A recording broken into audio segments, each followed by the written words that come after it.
ráno. Máme nádhernou neděli.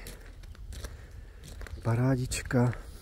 Já vám to tady takhle v rychlosti ukážu až k bazénu.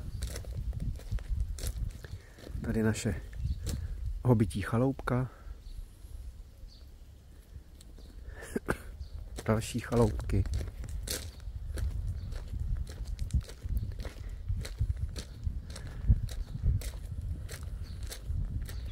Nádherný den dneska bude. 2 minuty na pláž z rezortu. Co víc si přát? Další hobití chaloupka. Doufám, že nebudou kolegové majitele naštvaný, že nazývám jejich bungalovy hobití chaloupkou, ale mi to tak prostě připadá. Byť jsou teda prostorný, protože náš bungalov má 70 metrů čtverečních. Tady máme ještěra Karla, který jsem teď chtěl ukázat, ale on tu není. Jinak ještěrek je tady spousta, takových různých malých i velkých. No a jsme u bazénu.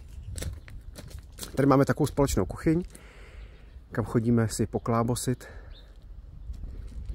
No a tady už máme bazén, lehátka se suší. Včera trochu sprchlo, večer. Paráda, ne? Co? Tak si udějte rezervaci. Nezapomeňte, že vánoční a silvestrovské termíny se nám hodně plní. Na Vánoce a na Silvestra je k dispozici ještě jeden bungalov. No a ozvěte se nám.